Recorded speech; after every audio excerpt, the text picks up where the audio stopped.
Waalaikumsalam warahmatullahi Alhamdulillahirabbil alamin. Allahumma shalli wa sallim ala habibika Mustafa wa nabiyina Muhammadin wa ala alihi washabihi asma'in amma ba'du. Yang kita hormati Bapak Rektor UMN Dr. Fauzan MPD, Bapak Suparto, Bapak Haris, Bapak Stardi dan Bapak Irwinto juga Direktur Telkom Bapak Mungkas. Teman-teman UMM dan semua yang mendengar yang kami hormati. Ini ngaji itu harus objektif itu jujur. Jadi bisa saja korbannya ayah saya, bisa rektornya, bisa semuanya. Tapi korban dengan makna yang bagus. Karena di antara saran Al-Quran, Allah ngendikan kalau belajar atau mencari nasihat atau mencari kebaikan apa saja, itu diistilahkan walau ala anfusikum awil walidaini wal aqrabin, meskipun ketentuan itu merugikan kamu. Jadi ketentuan apapun yang merugikan kita harus tetap kaji meskipun itu tidak menguntungkan kita. Karena banyak problem, mulai dulu sebenarnya problem itu orang yang wakam da'in yadda'i annahu da'a ilallah tapi hakikatnya yad'u ila nafsi. Jadi banyak dai yang mengklaim dirinya mengajak ke Allah dan Rasul, tapi sebetulnya hakikatnya mengajak ke kelompoknya sendiri. Saya ini termasuk kiai yang masih orisinil. Artinya orisinil gini, suatu saat atau kapan saja saya kok sudah tidak laku jadi kiai, asal Islam jalan tetap senang, karena nggak penting yang populer saya apa enggak itu tidak penting, yang penting agama ini tetap jalan. Sama, negara ini harus jalan siapapun presidennya. Ya, ini penting saya utarakan karena perbedaan antara nafsu dan komitmen beragama itu tipis sekali. Sehingga dulu pernah ada cerita ini bukti keadilan Rasulullah SAW. Pernah suatu saat Nabi itu ngaji, yang ngaji seperti ini. Terus ada pemuda dengan cueknya ngelewati masjid yang sedang dipakai Nabi ngaji. Singkat cerita semuanya ngomel ya, bergumam. Celaka betul pemuda itu, ada Nabi ngaji kok tidak ikut ya. Tapi Nabi secara besar hati ngendikan, ini ada di beberapa kitab di Fadhailul Kasbi, keutamaan kerja. Kata Nabi, pemuda itu mau mencangkul di lahannya. Jika dia mencari nafkah untuk keluarganya, untuk kebaikannya, maka itu bagian dari ajaranku. Jadi Nabi berbesar hati bahwa kerja seperti itu bagian dari ajarannya. Jadi tidak harus datang ke majelis ngaji. Dan bisa saja yang sedang hadir itu orang yang hindari istrinya minta belanja dari ngaji terus benar dituntut belanja kan gitu. Mungkin anak-anak UMM yang kesini daripada tengok-tengok yang Malang bosan jalan-jalan ke Rembang. Nah, jadi nggak mesti benar juga niatnya gitu. Jadi ya sama itu. Jadi kalau di dunia kiai yang masih orisinil itu, nafsu itu benar-benar dilatih. Maka masyhur dalam cerita ada orang perang sama Ali radhiyallahu anhu. Ketika perang ini sangat semangat. Tapi ketika orang itu meludahi dan Sayyidina Ali ini tersinggung karena diludahi, Sayyidina Ali langsung angkat tangan. Sudah perangnya nggak usah diteruskan. Karena saya marah sama kamu sekarang demi nafsu karena kamu meludahi saya, padahal saya tadi motifnya demi Allah dan Rasul. Jadi sangat tipis bedanya kita emosi karena diri kita dan emosi karena Allah dan Rasul. Sehingga ketika diludahin ini terus beliau mikir jangan-jangan perang saya karena saya diludahin. Nah yang hilang dari peradaban modern adalah Allah itu tidak begitu hadir di hati kita. Saya sering cerita di mana-mana, teks hadis itu sebenarnya berbunyi gini, ini hadis sahih. Mangka na yu'minu billahi wal yaumil akhir fal yukrim jarohu. Ada yang fal yukrim jarohu doifahu, ada yang fal yakul khairan aul yasmut. Siapa yang iman dengan Allah dan Rasul maka harus memuliakan tetangganya, memuliakan tamunya.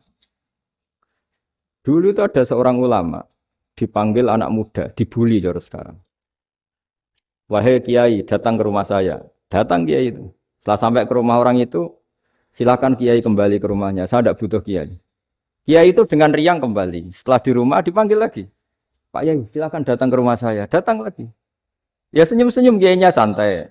Wah, nggak jadi butuh Pak Yai, silakan kembali lagi. Sampai 3 kali.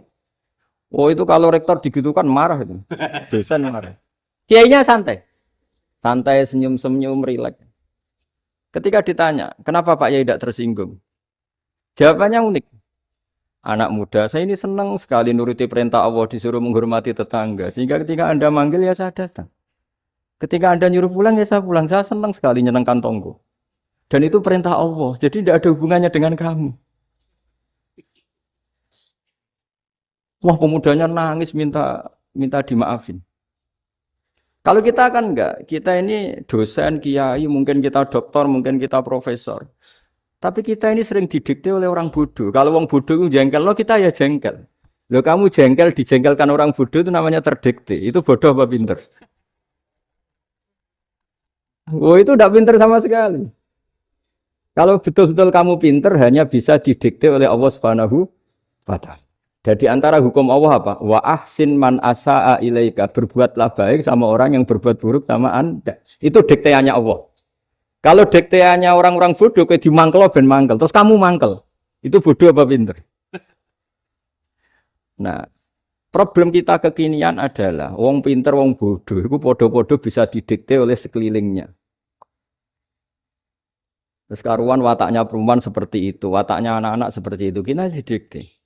Anak-anak jengkelin kita mangkel. Berarti kita didikte oleh orang bodoh. Makanya agama itu unik. Kadang ngendikan wa ahsin man asa'a ilaika. Kadang wasil man qata'aka. Sambunglah orang yang memutus kamu. Karena dengan demikian kita hanya didikte oleh Allah Subhanahu wa Ta'ala. Bukan didikte oleh hukum sosial. Cara Jawane nak ngapiki tangga sing apik akeh tunggale. Berbuat baik sama yang berbuat baik pada kita itu orang fasik ya seperti itu, maling ya seperti itu, sama. Tapi kalau berbuat baik sama orang yang berbuat jelek sama kamu itu baru luar biasa. Dan memang teksnya hadis wa ahsin man asa'a ilaika. Berbuat baiklah sama orang berbuat buruk sama kamu. Jadi nggak boleh orang didikte. Makanya ngaji di sini diantaranya saya akan cerita dalam sebuah hadis sahih, dalam hadis Hasan yang diriwayatkan Imam Tirmidzi ada kalimat dari Rasulullah SAW. Dawe Nabi la takunu imma'atan taquluna in ahsanan nasu ahsanna wa in zalamu zalamna walakin watti'u anfusakum in ahsanan nasu an tuhsinu wa in asa'u alla tazlimu. Kamu jangan jadi orang yang mudah diombang-ambingkan oleh orang sekeliling kamu. Yaitu kamu mengatakan jika orang baik ke saya akan baik, jika orang buruk ke saya juga akan membalas buruk. Itu namanya Anda didikte. Tapi berkomitmenlah kamu akan berbuat baik meskipun orang lain berbuat buruk. Nah sekarang logika sosialnya begini. Kalau di Indonesia itu ada 1000 kiai, ada 1000 profesor yang ingin membenahi Indonesia. Rata-rata orang awam itu semau gue. Terus mereka mendikte kita. Perilakunya enggak simpatik, perilakunya jengkelin. Terus 1000 profesor ini ikut jengkel. Itu kira-kira jadi solusi apa goblok bareng? Sama 1000 kiai ini ikut jengkel, ini jadi solusi apa goblok bareng? Goblok bareng. Nah problem sekarang kita ini biasa didikte orang bodoh. Nah makanya ciri khas orang muslim itu kata Nabi mangkana yu'minu billahi wal yaumil akhir. Jadi baik tetangga karena perintahnya Allah dan Rasul. Pentingnya apa? Bedanya karena berbuat baik ini perintahnya Allah, mbok tonggo apik lah kita tetap apik karena perintahnya Allah dan Rasul. Begitu juga dengan hubungan dengan istri, dengan anak. Bojomu lagi cerewet lah, ya tetap apik. Karena dengan cara itu kita hanya tunduk kepada Allah dan Rasul. Tapi kalau kamu, istri saya kalau baik ya saya baik, kalau enggak ya enggak. Berarti Anda didikte oleh perilakunya dia. Itu latihan, ya kalau dalam bahasa pondok, latihan jadi wali itu yang paling berat. Nabi itu kalau sama orang munafik itu sabarnya Masya Allah. Padahal Nabi berso kalau orang itu orang munafik. Karena dengan cara seperti itu, bahwa kebaikan Nabi pada seseorang itu atas perintahnya Allah dan Rasul, bukan atas nama servis. Kalau Nabi hanya baik kepada Abu Bakar, itu mungkin orang bilang, wis adune wong Abu Bakar baik sama Nabi. Tapi kalau Nabi baik sama orang munafik, Abdullah bin Ubay bin Salul, itu kalau enggak perintahnya Allah dan Rasul itu enggak bisa. Nah ini cobalah berlatih seperti itu sehingga kita tidak mudah didikte. Ya saya ulang lagi nggak mudah apa? Didikte. Maka di antara kebaikan Allah dan Rasul adalah bahkan orang dolim saja diberi jatah rahmat. Makanya tadi seperti mukadimah yang dibaca Pak Haris tadi, agama ini rahmatan lil alamin. Orang yang dolim saja dapat jatah apa? Rahmat, apalagi yang soleh. Nah kemudian yang perlu dicatat, kenapa kita menjadi enjoy dengan Islam? Islam itu adalah agama yang tidak didikte oleh materi. Jadi kalau Anda ingin makan enak, mungkin kalau pikiran kebanyakan orang, anak-anak muda yang milenial, yang gaul, ingin makan enak ya makan yang disukai. Misalnya sate atau bakso Malang atau apa. Kalau orang-orang yang jadi wali gak gitu cara berpikir. Ini yang masih orisinil. Ditanya, ini dunia baru kesulitan makanan, baru resesi. Cara makan enak gimana? Jawabannya lucu. Ya gampang, idamuhu alju. Idam itu lauk. Kalau kamu ingin makan lauknya paling enak apa? Alju. Kamu harus lapar banget. Sampai kalau puasa itu melihat tempe itu wah luar biasa. Tapi kalau kamu nggak puasa, air putih itu nggak menantang.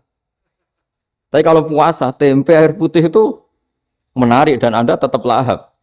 Apa? Karena lauk terbaik adalah alju, yaitu lapar. Nah tapi kita ini enggak. Kita ini kayak orang bodoh. Kayak orang bodoh tadi, profesornya makan nyaman ya kalau sesuai selera. Nah itu kan sama dengan anak-anak ABG. Anak ABG itu makan lahap ya kalau yang disukai. Lalu bedanya apa ABG sama profesor? Kalau cara berpikir masih sama kan itu. Kiainya juga gitu. Kiai makan enak kalau yang disukai, kalau enggak ada. Lalu bedanya apa kiai sama orang awam? Orang awam juga gitu, makan lahap ya kalau yang disukai. Nah ternyata perilaku kita ini yang pintar sama yang bodoh sama. Mas. Kalau kamu ingin berkasta lebih baik, itu cara makan enak itu apa? Idamuhu aljur.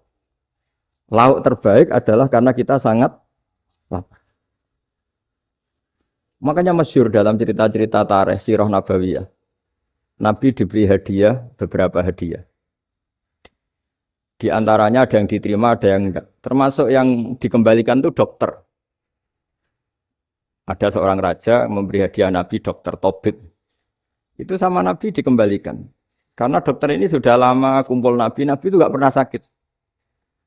Akhirnya dokter ini putus asa, ini nggak perlu diobatin. Ketika ditanya, kenapa ya Rasulullah engkau tidak pernah sakit? Karena kita ini kaum, kita ini komunitas masyarakat yang tidak akan makan kecuali lapar. Dan kalau sudah makan, berhenti sebelum kenyang. Jadi sederhana sekali pengobatan zaman Nabi. Sebagian besar penyakit itu pasti disebabkan kita ceroboh dalam hal makan. Sudah ngerti kalau durian masalah, kalau makan durian ini enggak kehitung gitu. Apalagi kalau gratisan itu tambah banyak. Pola tidur juga gitu, kata Nabi. Dan kita tidak tidur kalau tidak sangat ngantuk.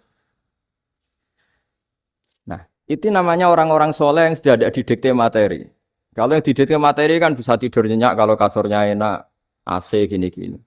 Sebenarnya enggak, tidur enak itu ya kalau sangat ngantuk. Mbok di gudang, mbok di bis, kalau sangat ngantuk ya semuanya ya enak. Sama, mbok lapar, mbok hanya tempe, tapi kalau sangat lapar itu ya enak. Nah ini ilmu yang mulai hilang, ilmu-ilmu yang mulai hilang. Nah, cara ibadah juga gitu. Kita ini kan, saya ini punya bapak kiai, mbah kiai. Punya guru yang sangat alim ya seorang Kiai Maimun. Itu dulu kita pengkaji ilmu itu tidak pernah tahu bedanya NU dan Muhammadiyah. Karena dulu Mbah Darwis itu Kiai Dahlan itu dulu ngajinya bersama Mbah Hasyim ketika di Indonesia yang ngaji Mbah Soleh Darat. Mbah Soleh Darat itu dulu ngajinya sama buyut saya ke-6 namanya Mbah Soleh Asnawi di Kudus. Mbah Soleh Darat itu dulu alim-alimnya orang Jawa ya Mbah Soleh Darat. Soleh bin Umar. Tempatnya di Semarang, tapi beliau itu sebenarnya orang Jepara yang dekat Kudus. Setelah di Mekah, Mbah Hasyim ini mondoknya ya, mulazimnya ke Syekh Mahfud Termas. Tapi sesekali ke Syekh Khotib Minangkabau. Nah yang Mbah Ahmad Dahlan lebih sering ke Syekh Khotib Minangkabau, sesekali ke Mbah Mahfud. Singkat cerita, karena Syekh Khotib Minangkabau sudah modern ya, terlibat organisasi dunia. Pas itu beliau pengagum Muhammad Abduh, pengagum Rasid Ridho. Sehingga bawaannya Mbah Dahlan itu lebih pergerakan karena beliau lebih ngidolakan Syekh Khotib. Nah, Syekh Khotib sendiri sebenarnya orang Minangkabau. Jadi beliau namanya Muhammad saja sebetulnya. Jadi menantunya orang Arab. Oh itu dicibir mertuanya ini karena punya mantu orang Jawa, orang ndak Arab. Singkat cerita terus si mertuanya bilang gini, kamu jangan pernah bilang kalau orang Arab itu mansa kanal Arab, orang yang bertempat di Arab. Walakin mantakallama bi Arabiyyin fasihin, tapi orang bisa ngomong Arab secara fasih. Singkat cerita kalau kamu tidak percaya, nanti suatu saat menantu saya kalau Jumatan, tidak usah kamu kasih tahu, langsung suruh jadi khotib. Enggak usah kamu kasih tahu, sarannya enggak usah kamu kasih tahu. Kalau sekarang kan enggak. Kalau dosen mau jadi khotib kan mengumpulkan materi dulu. Lucunya di antara materinya itu dari TV. Makanya jadi ribet kan khutbah sekarang. Kalau musim corona ya akan ngomong corona, musim apa ngomong apa. Jadi lagi-lagi didikte oleh media. Sebenarnya kalau ngomong kan sesuai kebutuhan umat, ini obatnya apa? Tapi enggak sesuai trending topik, itu kan kayak anak-anak gaul. Ini dokter kok gitu kan aneh. Singkat cerita si khotib ini enggak dikasih tahu, saya Muhammad tadi enggak dikasih tahu, langsung disuruh khutbah. Fatakallama bikalamin fasihin. Dia ngomong fasih sekali. Bahkan ngalah-ngalahi fasihnya orang Arab asli. Semenjak itu beliau dapat gelar Al-Khotib, orang yang cakap berpidato berkhutbah. Hanya terus desa Khotib Al-Minangkabau. Jadi orang Indonesia itu luar biasa. Dulu yang namanya orang Indonesia di Arab Saudi itu dihormati sekali. Karena yang ke sana itu pasti ulama. Sudah alim di Indonesia ke sana, termasuk Mbah Ahmad Dahlan. Mbah Hashim dulu karena sama-sama muridnya Mbah Soleh Darat. Lama-lama yang ke sana itu TKI TKW itu ya mulai agak dibully. Dulu Syekh Nawawi di antara ijtihad yang dihormati itu beliau mengkritik nyuwun sewu orang yang kan orang biasanya normalnya kan muji orang mati syahid. Hebat orang mati syahid itu hebat gini. Oke, kita sepakat orang mati syahid itu hebat. Tapi kata Imam Nawawi dengan syarat niatnya itu li'ila'i kalimatillah dan itu bawaan takdir. Saya ulang lagi itu bawaan takdir, harus mati di medan perang. Tapi tidak boleh seseorang ini niat perang tapi niatnya supaya syahid. Karena kalau begitu berarti dia berniat supaya menjadi maktulal kafir, orang yang dibunuh orang kafir. Kedua, dengan dia mati berarti pasukan Islam berkurang. Berarti dia ingin pasukan berkurang, hanya ambisinya dia ingin langsung ke surga. Misalnya pasukan orang Islam itu 10, orang kafir 10. Kalau kamu ingin syahid berarti mati 1 kan, tinggal 9 kan? Nah kalau yang seperti itu 10 kan mati semua. Gara-gara ingin syahid, akhirnya perangi rapati tenanan, benang mati, benang mlebu. Kata Syekh Nawawi, ya enggak. Kalau kamu perang sama orang kafir ya niat menang. Dengan niat menang ini kamu ingin li'ila'i kalimatillah. Tapi kalau kamu ingin syahid, berarti kamu menuruti keinginan nafsu kamu yang cepat masuk surga. Itu orang Arab kagumnya bukan main. Karena di mana-mana orang itu dinilai dari niatnya. Paham ini ya? Tapi perang loh ya, dalam kondisi perang, bukan teroris. Perang itu artinya orang kafir yang ingin bunuh kita, itu perang namanya apa? Dulu orang cerita syahid itu hanya pokoknya syahid itu hebat, pokoknya syahid itu hebat.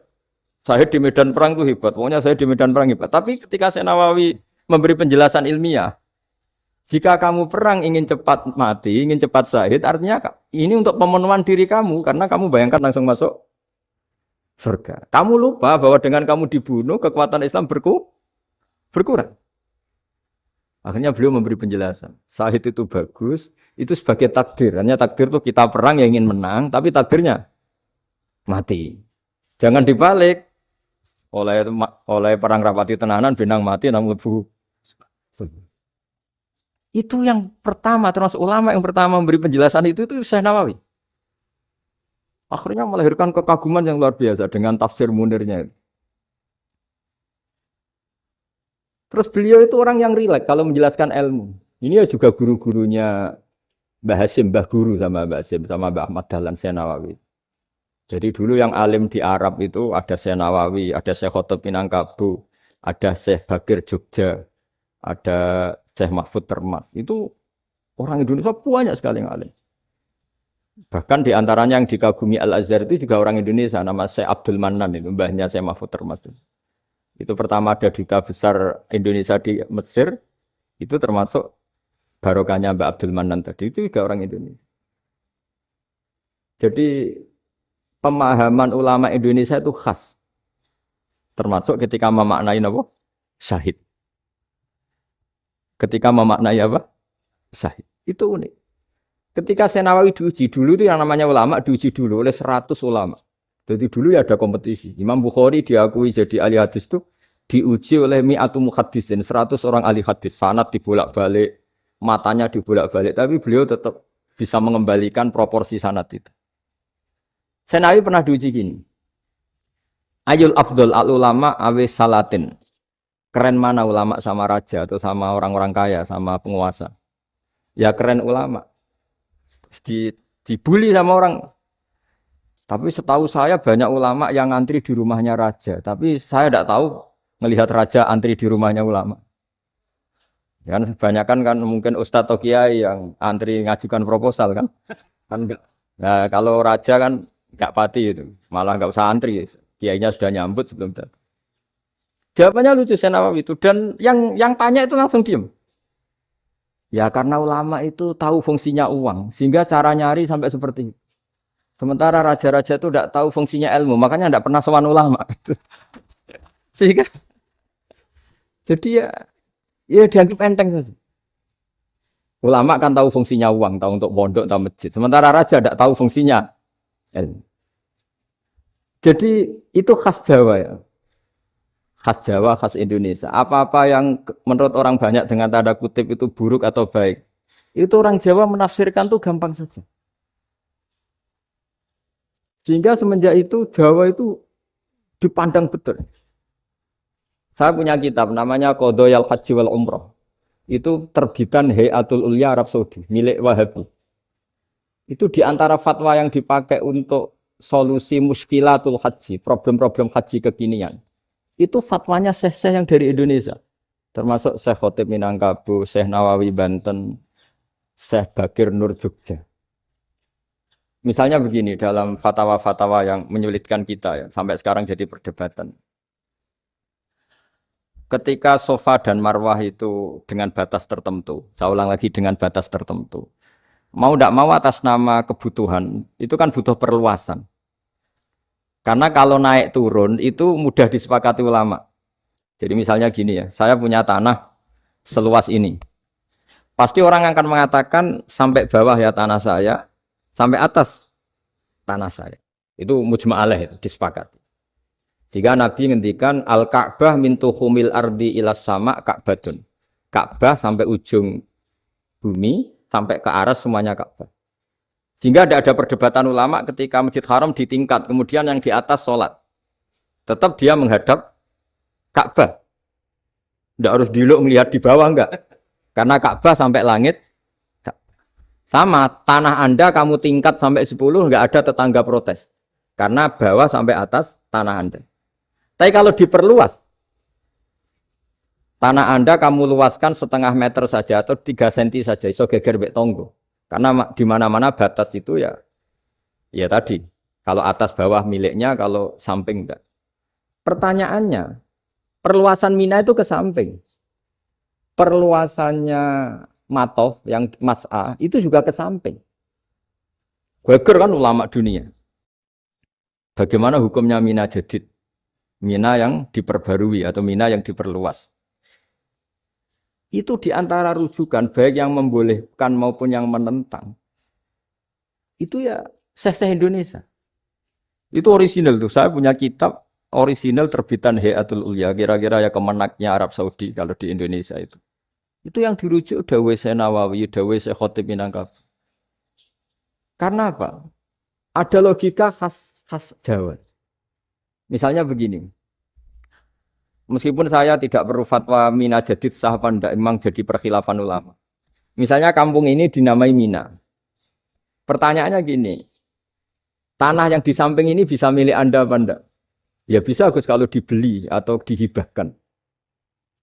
Berarti tanah di samping Anda menjadi milik Anda karena ada proses pengambil alian lewat beli maupun hibah. Nah, masalahnya ini negara. Negara itu berhak menganeksasi atau memasukkan ini sebagai mina. Itu ulama Jawa kalau ditanya, alasannya apa? Fa innal muttasila bis-sy' hukmu dzalika sy'. Karena yang gantet, yang mutasil itu bisa dihukumi seperti sesuatu itu. Jadi kalau ini mina, ya yang gantet mina ini ya bisa dikatakan mina. Beda dengan membuat mina, malang mina, wah itu tidak bisa, tidak mutasil kan. Itu enteng sekali ulama Jawa. Satu ya tentu karena kebutuhan, tapi asal masih al-muttasilu bihi, yang masih tanah, yang masih mutasil. Nah ketika perluasan antara sofa dan marwah kan misalnya, ini batas luasnya sofa, ini batas luasnya marwah. Lalu atas nama kebutuhan, sofa marwah itu sampai sini. Sampai agak meluas ke sini. Itu geger Arab Saudi. Wah ini gimana. Padahal tawaf itu harus antara gunung Sofa dan gunung Marwah. Sa'i itu ya. Tapi kalau istilah Quran memang tawaf sama-sama. Makanya apa? Inna Sofa al-Marwata min sya'airillah faman hajjal baita wi'tamara fala junaha alaihi ayyat tawaf. Nah, jadi kalau istilah sa'i di Quran itu masih tawaf. Karena harus ada, kalau bisa lah, bukan harus. Kalau bisa memang harus ada unsur muternya. Kita kalau sa'i kan dari sini Sofa sampai sini Marwah, terus kan agak muter ke sini, nah, kan agak membentuk lingkar. Nah, makanya Quran tetap mengistilahkan apa? Tawaf. Jadi bukan sini ke sini, terus sini ke sini kan enggak, tapi sini sampai sini, terus muter kan, terus sini. Jadi antara setar dan selama ini prakteknya kan gitu ya. Sofa ngambil sini, terus ke sini, terus agak muter. Nah, karena ada unsur agak muter ini, terus orang menyebut apa? Tawaf. Tapi itu bukan syarat sah, ini cerita ideal. Saya ulang lagi ya. Gunung Sofa itu puncaknya atau pucuknya kalau dalam bahasa Jawa. Itu ya hanya segini, ini sampai sini. Nah, kelompok Islam yang fikih keras nggak boleh diperluas. Karena Allah memilih tempat ini itu spesial, jadi nggak boleh ke yang lain. Tapi ketika kebutuhan mendesak, mau tidak mau harus diperluas. Itu jawabnya Kiai Jawa lucu. Gunung sing ketok iku sing dhuwure tok. Sikilane luwih hombo. Jadi karena kan gunung kan bentuknya gini. Nah, sofa yang kecil itu yang atasnya, tapi sikilannya sini kakinya lebih luas. Jadi boleh perluasan asal tidak melebihi kakinya. Ya dihitung ya lebih luas. Jadi Kiai Jawa itu kayak wong delok gunung Penanggungan, kayak gunung Arjuna. Di mana-mana puncak gunung itu lebih kecil timbang kakinya. Artinya diperluas ini bukan berarti tidak di sofa dan tidak di... Itu khas Kiai Jawa. Jadi jangan kira orang Jawa itu tidak hebat-hebat sekali. Termasuk perkembangan hotel di Arab Saudi. Itu dulu sebelum ada hotel. Buyut saya kelima atau keenam dulu haji, namanya Badur Rahman. Itu kalau mau ingin menghindari terik matahari itu masuk gua. Itu masuk gua itu hanya separuh badan, kakinya di luar. Jadi jangan bayangkan kalau gua di Indonesia kayak gua Akbar di Tuban orang bisa masuk jalan-jalan, enggak. Gua di Arab itu kayak cepitan batu, tidak sampai masuk. Sehingga kepalanya dimasukkan, kakinya masih kena matahari. Saking panasnya Arab Saudi. Sehingga dalam bayangan hijrah ketika Nabi bersembunyi di gua Sur, itu kata Abu Bakar, kalau orang kafir melihat kakinya pasti melihat kita karena nggak bisa masuk penuh. Jadi orang itu mau dempes tok. Sehingga ya kira-kira luasnya gua ya paling segini. Makanya guyonannya kiai-kiai itu untung nggak kayak gua Indonesia. Kalau kayak gua Indonesia laba-labanya capek karena luas sekali. Jadi jangan bayangkan gua Arab tuh kayak gua Indonesia. Makanya bayangannya, andai kan orang tuh melihat ke bawah pasti melihat kita karena orangnya nggak bisa masuk penuh, nggak bisa masuk 100%. Ya kayak cepitan batu lah mirip. Itu kan mirip Gunung Uhud. Gunung Uhud kata Rasulullah nanti kalau kamu perang itu di atas, menang atau kalah di atas. Musuh biar di bawah. Dengan di atas kamu bisa mana? Jangan bayangkan kayak Gunung Merapi, kayak Gunung Penanggungan. Lah kalau Gunung Penanggungan mana ke bawah yang leyang kan? Jadi gunung di Arab itu kayak bukit. Ya sampean pernah kan ke Uhud itu ya sama ini aja tinggi ini kan? Lah ini yang mulai ada miss. Makanya nerjemah itu susah di Indonesia. Karena jabal itu udah harus tinggi. Kalau tinggi nggak bisa mana dari atas ke bawah kan nggak ngefek kan? Sampean kalau ke Uhud gunungnya kan pendek sekali sehingga yang mana dari atas ke bawah ya kalau kena musuh ya celaka karena memang dekat. Ya kalau gunung Indonesia mana dari atas ke bawah yang keleyang nggak ngefek. Nah itu susahnya nerjemah bahasa Arab ke kita. Jadi apa ya? Transkrip itu nggak gampang karena ada pengertian yang beda. Kita kalau bilang gunung itu tinggi sekali. Sampai banyak mahasiswa tersesat ya saking tingginya. Kalau orang naik Uhud nggak akan tersesat, wong ketok dari bawah itu. Nah ini pentingnya ngaji ya. Jadi akhirnya ulama-ulama Indonesia itu dipakai rujukan.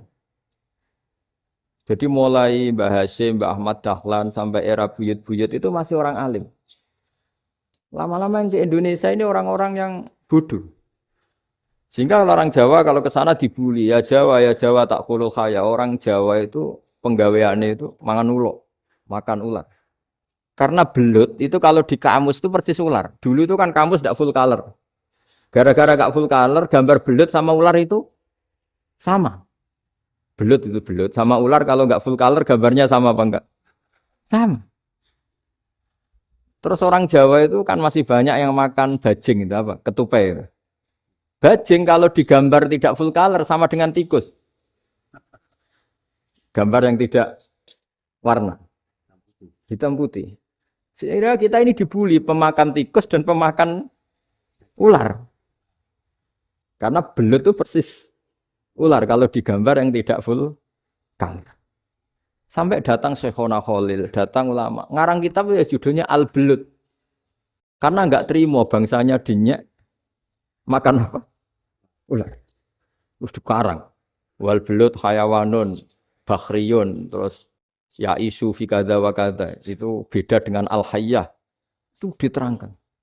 Mulai bisa nerima. Terus sistem hotel juga gitu. Sampai tanyakan dalam sejarah dulu orang Sedayu ada namanya Syekh Mukhtar. Syekh Mukhtar bukan bikin rumah besar yang siapapun orang Indonesia haji itu nempat di sana. Nah ini yang menginspirasi akhirnya ada hotel. Dulu Syekh Mukhtar hanya menyediakan untuk hujat-hujat Indonesia. Lama-lama jadi hotel. Nggak mau saya mau cerita. Kata Mbah Mun sering cerita. Kenapa wama arsalnaka ila rahmatal lil alamin kata Mbah Mun Allah itu pasti bikin ulama yang tidak produk Arab itu pasti ada. Kalau orang Arab jadi ulama wajar, bahasanya Arab, domisilinya di Arab. Tapi Allah akan selalu bikin ulama yang tidak bangsa Arab. Imam Ghazali itu Tus itu Persia. Imam Bukhari itu kira-kira kalau sekarang ikut Uzbek. Ya, Imam Bukhari itu kalau negara sekarang ikut mana? Uzbek. Kenapa demikian kata Mbah Mun? Karena Allah sudah ngendikan wama arsalnaka illa kafatal linnas.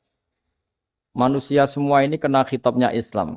Kalau tidak ada ulama yang dari berbagai negara, kesannya Islam itu hanya milik orang Arab Saudi. Makanya Allah selalu bikin ulama-ulama yang bahkan tidak Arab. Termasuk Imamul Muhaddisin, yaitu Imam Bukhari, itu orang Uzbek. Orang Rusia lah kalau sekarang ikut Uni Soviet dulu. Imam Ghazali itu orang Persia. Syekh Nawawi itu orang Banten. Karena Allah ingin memaklumatkan bahwa Islam ini untuk semua. Sehingga orang yang tidak Arab pun bisa belajar Islam. Yang alimnya itu enggak kalah sama orang apa? Arab.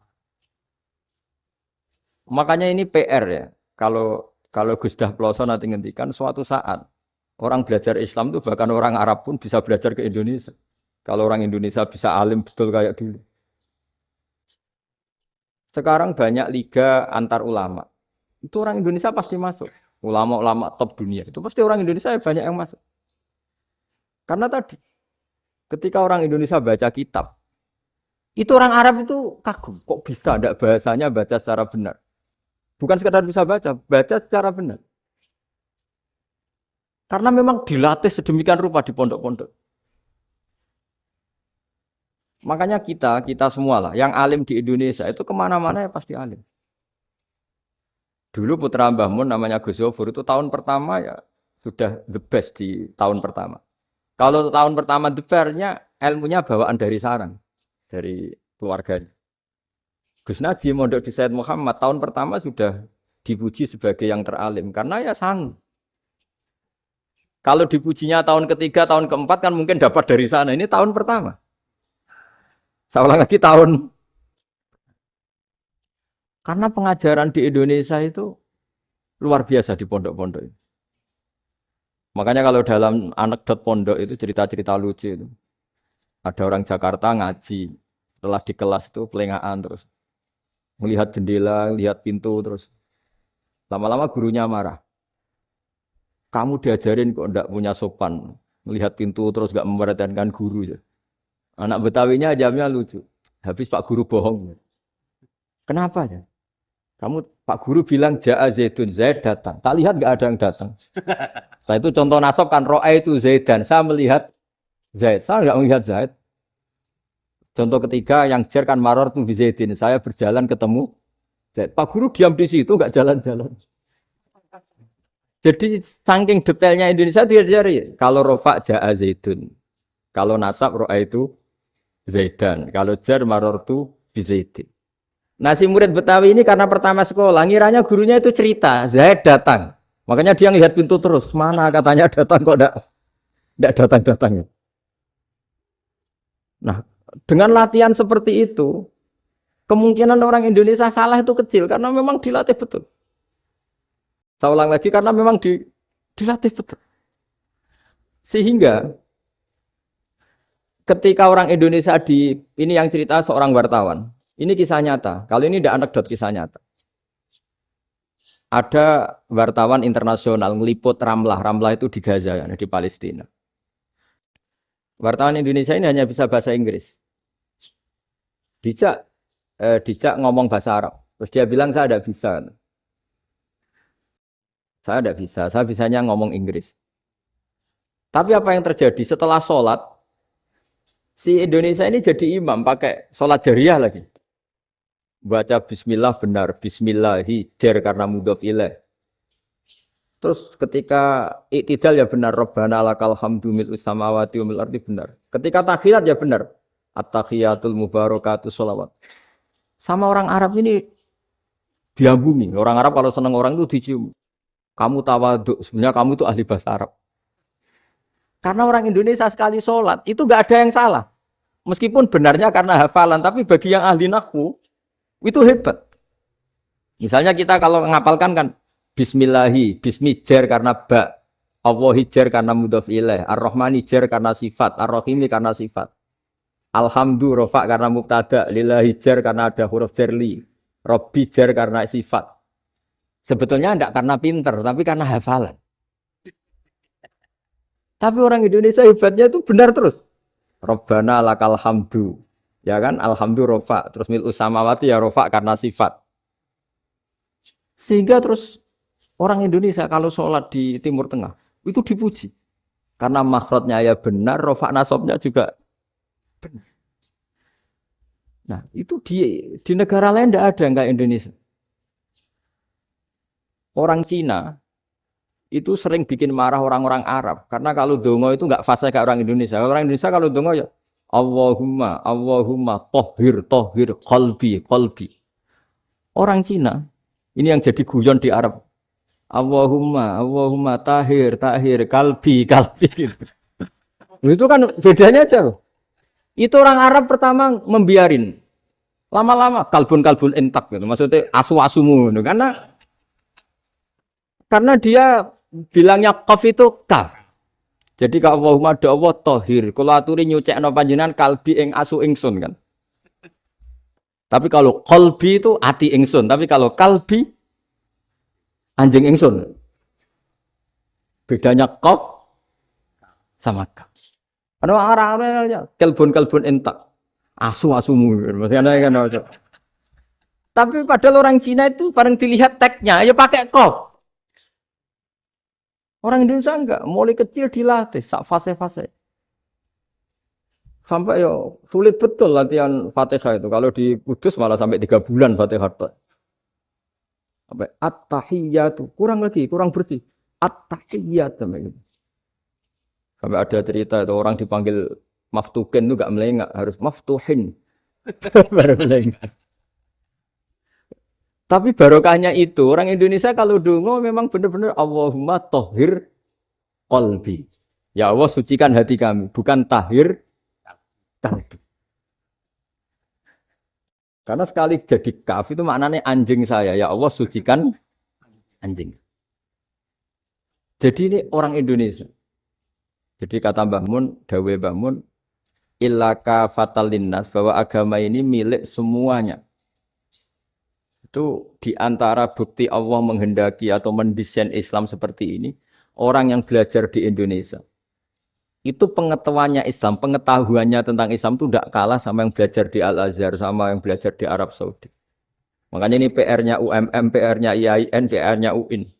Bisa enggak sealim mereka dalam bahasa Arab? Nah, bahasa Arabnya man anta, ana zaidun. Jangan sampai, karena kita di sana ini kadung dibully. Orang Arab tuh kalau bully kita, sampai tak kasih cerita. Itu ngawurnya Masya Allah. Kata dia, ada anak orang Indonesia haji. Si anaknya orang Indonesia yang dijotos sama anaknya orang Arab. Dijotos, dipukul. Sehingga cerita terus si orang Indonesia enggak terima, anaknya yang orang Arab dipukul. Yang balas bapaknya. Orang Arab tanya, 5 ada dorobta ibni, kenapa kamu mukul anak saya? Itu orang Indonesia bahasa, wah anakku gila. Jadi hanya bilang gitu. Artinya, anak saya dihada ya maka tak ada. Arabnya gitu. Anak saya dipukul maka saya balas mukul. Itu orang Arab mantuk oh gitu. Paham? Suatu saat ada orang Indonesia itu sama orang Arab itu dilus-lus. Dilus-lus itu ya digini-gini. Karena dia latihan bahasa Indonesia, latihan bahasa Arabnya itu masih mufrodat. Jadi kalau mengartikan yadun itu tangan. Saro itu jalan. Jadi kalau jalan ya saro-saro. Roksun itu kepala. Ana itu ingsun. Jadi karena dia nggak ngerti penggunaannya. Itu bahasa Arabnya itu yadun anta. Jadi bukan yaduka tapi yadun anta. Berarti tangan kamu. Saro-saro itu jalan-jalan. Ala roksi ana yang atas sira ingsun. Jadi mestinya yang benar kan yaduka saro ala roksi atau gitu. Tapi enggak dipotong-potong. Yadun tangan kan anta kamu. Berarti tangan kamu. Saro-saro jalan-jalan. Roksun itu sirah anak ingsun. Jadi di atas kepala saya. Orang Arab tertawa-tawa. Tapi paham. Maksudnya jadi kita ini dibully di Arab itu Masya Allah. Jadi akhirnya lahirlah ulama-ulama tadi yang saya sebut tadi. Bahkan pernah lama sekali ulama Indonesia itu jadi master di Arab Saudi. Yaitu Senawi Banten. Itu kalau orang sana bilang itu Sayyidu Ulama Il-Hijaz. Top-topnya ulama Mekah Madinah. Padahal beliau orang Indonesia. Dan dimakamkan di Ma'la itu dekat makamnya Sayyidah Khadijah. Karena sangat dihormati. Nah, di antara sebab dihormati adalah ketika orang memahami syahid, maknanya pokoknya maktulal kafir. Syahid itu adalah orang yang kalau perang itu mati di medan perang. Itu Imam Nawawi merinci secara detail. Kalau dia perang supaya tujuannya mati syahid cepat ke surga, berarti dia nuruti hadzun nafsi. Ingin cepat ke surga. Tapi dia lupa bahwa dia dengan terbunuh, pasukan Islam berkurang kekuatan. Maka syarat perang yang benar adalah ya ingin menang. Di mana-mana perang ya lillahi kalimatillah supaya kalimat itu menang. Jangan ingin kalah. Soal dia mati takdir, tapi jangan ingin mati. Wah itu terus dikagumi. Ternyata memang, oh iya ya kalau pasukan Islam 10, kafir 10, kita ingin syahid, berarti ya kalau orang ingin syahid kan terus mungkin perangnya ada hati-hati, main ngawur saja terus kalah mati. Sudah kalon 1 kan, terkurangi 1 kan. Nah kalau semuanya 10 punya niat gitu, nah itu Senawawi. Senawawi itu orang yang begitu gampang nerangkan Quran. Bahkan ketika orang Arab kesulitan ngartikan famasaluhu kamasalil kalbi intahmil ali yalhas atau tatrubuna yalhas. Orang Tomak itu ibarat kayak kayak anjing. Anjing itu kamu kasih makan ya tetap melet, menjulur-julurkan lidahnya, kamu ndak ya ndak. Imam Nawawi ditanya, ma wajusibbi, lalu wajah tasbihnya di mana? Beliau menjawab fit Tomak. Jadi anjing punya dua sifat yang berlawanan. Di bab ilmu dipuji. Enggak ada hewan yang mudah menerima ilmu kayak apa? Anjing. Sehingga Quran mengistilahkan wa ma 'allamtum minal jawarihi mukallibin. Hewan yang mudah diajari itu oleh Quran dibahasakan sudah menganjing. Karena anjing adalah hewan yang paling mudah apa? Diajarin. Itu diakui oleh Quran wa ma 'allamtum minal jawarihi mukallibin. Tapi dia punya sifat yang sangat buruk sekali, yaitu enggak pernah puas. Makanya ketika Bal'am bin Ba'ura, ada tokoh yang kedonyan ya. Itu kalau diistilahkan Quran walakinnahu akhlada ilal ardi wattaba'a hawa. Fama saluhu kama salil kalbi intahmil aliyal has atau tatrukhu yalhas. Jadi anjing punya dua sifat yang berlawanan. Di bab ilmu dipuji karena paling mudah diajarin. Itu saya pernah ke Malaysia, diceritain sama polisi Malaysia. Anjing itu saking cerdasnya itu bisa deteksi CD palsu sama CD bajakan, asli sama bajakan. Itu kan enggak kebayang. Kalau narkoba mungkin masih ada bau khusus ya. Atau mesiu atau bom masih ada bau khusus. Ini enggak. Anjing itu dilatih ngecek CD yang asli sama yang palsu. Wah itu kebablas itu pinternya itu. Itu harganya itu 1 miliar lebih. Paling mahal. Jadi mungkin bisa deteksi ini dosen betul apa abal-abal itu bisa. Itu kiai betul apa kiai pesanan itu mungkin bisa. Itu saya punya kitab namanya Al-Hayawanul Kubro. Itu cerita prestasi-prestasi hewan. Itu yang berkuras-kuras sampai berjilid-jilid. Itu ya cerita anjing. Tidak ada hewan sebaik anjing. Di bab itu ya, di bab sampai ya tadi. Ada anjing yang sangat loyal sama majikannya. Loyalnya Masya Allah, sopannya Masya Allah. Anjing itu mbok lama berbakti sama sampean, nggak mau tidur di ruang tidurnya sampean, dia tetap tidur di luar. Corong Jawa nggak ngelama. Suatu saat si raja ini minum, wisata minum. Pas mau minum diterjang sama anjingnya sampai tumpah. Kecewanya raja ini itu karena selama ini anjingnya sopan sekali. Sekedar ganggu di ruangannya nggak pernah, malah ini mau minum, minuman yang disukai diterjang anjingnya tumpah. Marah kan anjingnya di mana? Ternyata apa? Minuman itu anjing ini tahu kalau minuman itu beracun, diracuni oleh musuhnya. Itu saking hebatnya anjing sampai ketika ngawal rajanya itu tidak sekedar ada penjahat atau maling. Bahkan trik-trik kayak minumannya diracun oleh orang lain itu anjingnya tahu. Sehingga pas mau diminum diterjang sampai terus supaya enggak keminum. Makanya Quran istilahkan anjing itu apa? Wa ma 'allamtum minal jawarihi mukallibin. Hewan piaraan yang kamu ajarin nanti sampai sepinter anjing. Makanya Ashabul Kahfi itu ketika ngajak anjing tadi, beliau tidur, anjing itu tidurnya bil wasit. Wakal buhum basitun zira'aihi bil wasit. Jadi dia tidur dalam posisi siaga. Loh coba anjing itu nggak pernah sekolah. Karena dia posisi menjaga, tidurnya itu kayak siaga gini. Bukan ngorok semadep ke atas terlentang itu enggak. Andai kan dia tidur terlentang itu kan yang mau mengganggu kan, hasune turu itu enggak. Dia tidur posisi siaga, makanya disebut lawit tolak ta'alaihim lawalaita minhum firaron. Kalau kamu melihat anjing itu pasti lari karena dia posisi siap merekam. Jadi tidur tapi posisi siap. Jadi matanya tetap terbelalak kayak siaga. Padahal itu enggak diperintah, ya dia memang punya nalar untuk itu. Ini disebut wa ma 'allamtum minal jawarihi mukallibin. Dan dalam teori modern juga gitu. Tapi dalam hukum Islam yang dianut mazhab Syafi'i, itu anjing tetap najis. Ya sudah najis ya najis, tapi ada mazhab lain yang mengatakan tidak najis. Tapi tidak usah ngurmat anjing, geger nanti kalau rektor kampus punya anjing. Tapi ilmu itu bagus untuk kelangenan kadang. Andai kan tidak ada mazhab Malik, maka kita kesulitan menceritakan Ashabul Kahfi yang hewan piaraannya itu anjing. Tapi misalnya anjing disucikan, Kita juga nanti susah menjelaskan hadis Nabi, malaikat itu tidak masuk rumah yang di situ ada apa? Anjing. Maka ilmu itu, makanya kata Imam Sa'roni, sebagian ilmu itu memang kelangenan, tapi nggak boleh jadi praktek. Tapi harus ada. Misalnya begini, contoh paling gampang. Api dalam mazhab Syafi'i kan alat pensuci hanya dua, air dan tanah. Ya saya ulang lagi, air dan tanah, yaitu tanah untuk mensucikan najis anjing. Imam Abu Hanifah menambahkan api. Mazhab Syafi'i itu agak kesulitan ketika ada batu bata dibikin dari tanah-tanah yang bercampur kotoran. Mazhab Syafi'i akan kesulitan karena di situ ada najis yang jadi materinya bata. Hukumnya gimana kalau nanti dipakai masjid? Tapi barokahnya ada beberapa mazhab. Abu Hanifah mengatakan dan api. Jadi apa tadi air, tanah, api. Alasannya masuk akal.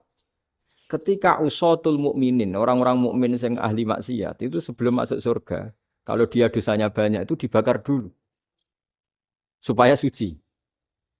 Emas itu untuk memisahkan dengan materi lain juga harus dibakar. Berarti api termasuk alat. Artinya gini, batu bata yang materinya dari tadi najis sekalipun, ini menjadi suci karena mengalami pembakaran. Tapi kata Imam Sa'roni, ilmu ini hanya sebagai ilmu. Jangan sampai kalau kamu mau wudhu gak ada air terus membakar diri. Lah ini ribet kan. Jadi ilmu itu sebagian memang untuk kelangenan. Karena kita butuh. Andai kan tidak ada mazhab Abu Hanifah, maka kita akan kesulitan pakai bata. Kita tahu cara bikinnya kadang di tempat yang kotor, di tempat yang najis. Tapi karena ini ngalami dibakar, maka hukumnya suci menurut mazhab Abu Hanifah. Dan itu sering. Ulama itu sampai apa? Saya punya kitab fikih namanya Fardul Masail. Pengandaian ada masalah. Jadi masalah itu belum terjadi tapi diandaikan. Misalnya kayak di Texas. Bumi itu bulat-bulat. Texas itu kalau dibor itu pas Ka'bah. Lalu kiblatnya di mana? Bumi ini kan hanya rubuk-rubuk seperempat. Yang ada arah itu seperempat. Tapi kalau Ka'bah itu sama Texas atau Texas dengan Ka'bah itu lalu kiblatnya mana? Wong sudah bebas arah. Maka ilmu mengatakan mara'ahu muslimuna hasanan fawa indahu hasanun. Kamu jangan nuruti ilmu hakikat tapi nuruti mindset. Kalau mainstreamnya orang banyak seperti itu, mindsetnya orang sana misalnya Ka'bah sana ya ikut sana. Tapi ini tidak mewakili hakikat karena kalau yang 380 derajat itu kan terus ribet. Makanya ini kesulitan di bab-bab fikih. Ya saya ulang lagi, kesulitan di bab-bab fikih. Makanya fikih itu selalu bicara misalnya gini, ada orang sholat. Saya ulang lagi. Setelah salam pertama dia kentut, itu sholatnya batal apa enggak? Itu lama berdebat. Yang dikatakan rukun sholat itu salam pertama. Sehingga orang kalau sudah salam pertama, maka sudah keluar dari sholat. Maka kalau kentut enggak apa-apa, wong yang keluar dari sholat itu salam pertama. Tapi lalu pertanyaannya, kenapa Nabi salam 2 kali? Lalu yang kedua gunanya apa? Ribet kan, partai ini kalah pasti kalau ditanya gitu. Tapi kalau ditanya dibalik, sholat itu satu ibadah yang dimulai dengan takbir, yang diakhiri dengan salam. Berarti salam pertama itu pengakhir apa nunggu salam kedua? Pertama, di semua ulama bilang salam pertama. Kalau salam pertama sudah pengakhir, berarti pembatalan setelah itu nggak punya efek, nggak punya akibat. Itu kan ribet. Debat fikih itu memang ribet. Fikih itu memang senam otak karena pertanyaannya mirip-mirip seperti itu. Nah, sampean milih mana? Milih salam pertama apa salam kedua? Pasti ulama milih salam pertama. Jadi anehnya fikih itu di situ. Misalnya orang mati.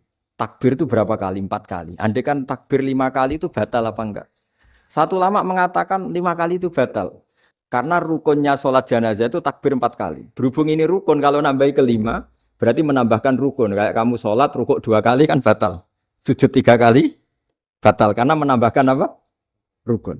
Berarti kalau takbir 5 kali, batal. Tapi pertanyaannya, takbir itu adalah wiridan biasa, sehingga kalau ditambahkan nggak punya akibat batal. Jadi perdebatan ulama itu kadang ya lucu. Kayak kemarin Pak Haris pas pertama bertamu ke sini mau ngundang saya tak ceritain. Dulu sholat jenazah itu pasti mayat di depan.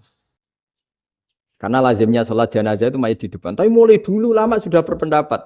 Andai kan jenazahnya di belakang pun tetap sah. Fa'innal jenazah laisat bi imamin. Karena jenazah itu tidak imam. Kenapa harus di depan? Oh tidak imam kok harus di depan. Itu mulai dulu. Sehingga ketika Arab Saudi pernah mengalami tragedi, ada orang yang dibungkus kayak mayit, ternyata senjata. Setelah di dekat Ka'bah dipakai. Dulu tragedi tahun berapa itu? Pokoknya pernah ada tragedi itu. Semenjak itu Arab Saudi kalau ada orang mati tetap di kamar mayit terus ada sholat jenazah. Padahal mayitnya di belakang yang jamak. Jadi meskipun kita tidak akan bikin ajaran baru jenazah di belakang ya tidak keren kasihan kan. Tetap biasanya di depan ya di depan. Tapi meskipun jenazah ini di depan, kita tetap berpendapat, andai kan di belakang tetap sah, tapi nggak usah dipraktekkan. Nah, pentingnya ilmu ini begini. Saya misalnya di Rembang, boleh nggak nyolati ghaib jenazah yang di Surabaya? Boleh kan? Padahal yang kita solati di belakang. Jadi ilmu itu penting. Cocok nggak cocok, namanya ilmu itu penting. Terus ada gini lagi pertanyaan di fikih. Memang saya sengaja akan ngaji fikih. Kalau ngaji intelektualitas orang Muhammadiyah juara lah. Tapi ini ngaji fikih. Ada orang sarongnya itu pas sampai lutut. Kalau berdiri lututnya tertutup. Tapi nanti kalau ruko agak jengking lututnya terbuka. Itu batalnya nunggu ruko apa mulai takbir sudah batal? Padahal pasti nanti batal kalau ruko ini. Itu ada ulama yang mengatakan ya batalnya nunggu ruko. Bagaimanapun terjadinya pembatalan waktu ruko. Ada ulama mengatakan yang enggak mulai awal sudah tidak sah itu karena pasti ngalami. Nah, pertanyaan-pertanyaan seperti itu penting karena lalu Allah menilai apa? Ya nilai niatnya. Misalnya gini, kalau contoh itu mungkin Anda tidak tertarik, tapi contoh begini. Kita mau operasi jam 10 siang. Kita tahu kalau nanti 10 siang akan divonis medis harus makan karena mau berobat. Malamnya itu kalau kamu orang soleh, bayangkan kamu orang soleh. Kalau tidak orang soleh kan tidak punya komitmen. Kamu milih niat puasa, apa enggak jam 10 mesti mokak menisan raposo. Kamu orang soleh. Kalau kamu orang soleh pasti milih puasa, karena ini Ramadan, meskipun nanti jam 10 pasti disuruh batal sama dokter.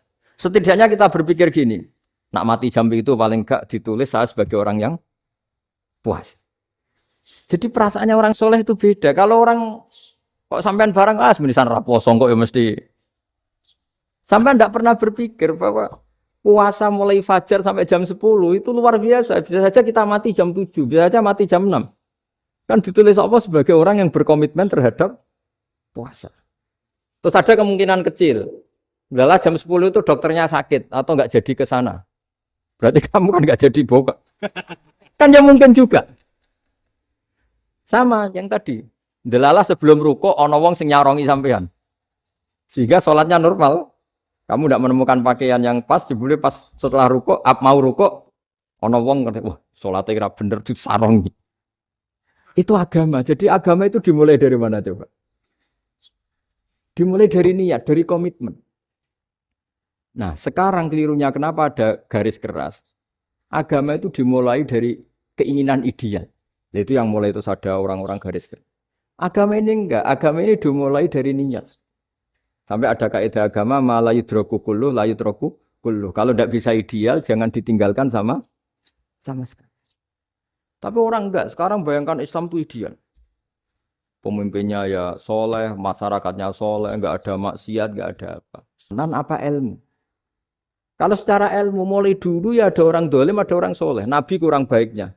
Di angkatan itu ya ada orang munafik. Sehingga ulama itu sudah berpendapat ideal itu piye? Zaman Nabi saja ada orang apa? Munafik. Itu ilmu. Kalau nuruti kelangenan inginnya dunia ya steril, enggak ada maksiat, enggak ada. Dan agama itu diciptakan Allah itu memang unik. Calon Nabi misalnya, Nabi Musa itu sing rumat Fir'aun. Ketika Nabi Muhammad lahir sing ribet manitia ini Abu Lahab. Ora dosen UMF. Coba. Karena Allah ingin memaklumatkan ke kita bahwa agama ini akan hidup di kondisi apapun. Asia, istrinya Fir'aun, itu termasuk mukminah yang dipuji Quran. Padahal dia bukan istrinya pengurus NU atau pengurus Muhammadiyah. Istrinya Fir'aun. Tapi itu pelajaran bagi kita bahwa orang-orang baik itu tidak harus di lingkungan yang baik. Masjid paling makmur itu kadang di dunia mungkin, ya jangan bakas Mekah Medina itu karuan. Mungkin di antara masjid yang makmur justru yang di Kanada, di Amerika mungkin. Karena merasa minoritas itu perpustakaannya ada, kajiannya ada. Tapi banyak masjid di daerah pesantren yang malah sepi. Karena kiainya tahu, jamaah di masjid itu wajib. Lalu itu ada daerah pesantren, saya ulang lagi ada daerah pesantren. Didikon pengajian, monggo nekani pengajian, maca selawat ning omah yo ganjaran padha wae. Ribet kan? Mau dibantah itu benar, mau dibiarin rusak patalan. Jadi saya mohon sekali ya, jadi ilmu itu diperbandingkan supaya perbedaan-perbedaan itu biasa. Dulu Imam Malik itu punya murid namanya Imam Syafi'i. Itu dalam banyak hal. Itu perbedaannya tajam sekali. Ya saya ulang lagi, dalam banyak hal itu perbedaannya tajam sekali. Misalnya begini. Ini terakhir percontohan saya fikih, nanti dikaji sendiri. Ada seorang A'rabi, Ja'a A'rabiyun. Ini di hadis sahih diulang-ulang di semua Al-Kutubus Sittah ada peristiwa ini. Ja'a A'rabiyun ila Rasulillah sallallahu alaihi wasallam faqala ya Rasulullah ahlaktu. Qala wa ma ahlakaka? Qala wa qatu imraati fi nahari Ramadan. Ya Rasulullah, saya ini orang yang rusak. Kenapa? Saya ini hubungan intim sama istri saya ketika masih siang Ramadan. Singkat cerita orang ini dihukum berat sama Nabi. Hukumannya adalah karena dia membatalkan puasa ketika dengan hubungan intim. Sama Nabi dihukum, kamu harus merdekakan budak. Wah, tidak mampu ya Rasulullah, saya tidak punya budak. Jadi ini bukti bahwa agama ini sangat sosial sehingga sebagian kafaroh harus memerdekakan budak. Kamu kalau gitu puasa 2 bulan. Yang baru puasa 2 hari aja kecelakaan malah disuruh puasa 2 bulan. Ya sudah kamu ngasih makan 60 orang miskin. Saya ini orang paling miskin. Kok jadi sudah miskin agak hiper lah orang itu. Poso-poso kok gitu. Itu kata ulama kalau orang Jawa gak mungkin makanannya tempe mendoan gak mungkin itu. Di Jawa itu nggak mungkin lah. Ada orang batal puasa karena hubungan intim. Ada istrinya nggak cantik, cerewet, sang lanang mangane mendoan. Itu tidak mungkin, kecelakaan itu tidak mungkin. Tidak mungkin itu. Tapi kalau Arab mungkin karena makanannya daging. Singkat cerita, terus pertanyaannya gini. Kalau batal biasa itu kan bayarnya puasa 1 hari. Tapi kalau batal pakai hubungan intim, pakai jima kalau dalam bahasa fikih, itu kafarohnya berat, yaitu merdekakan budak atau puasa 2 bulan berturut-turut. Pertanyaannya gini, jima istri itu boleh loh tidak zina. Saya ulang, jima istri itu boleh loh tidak zina. Itu kan hukumannya berat. Nah terus Imam Malik berpikir, kalau gitu tidak harus jima dong. Poso-poso, ora ono uzur, ora ono apa terus nyate. Sesuk mangan bakso. Tanpa ada alasan syar'i. Hukumnya harus sama dong, karena jima hukumnya boleh, berarti semua iftar, semua pembatalan puasa yang tidak ada udzur syara' maka hukumnya sama, yaitu sanksinya sama. Masuk akal enggak?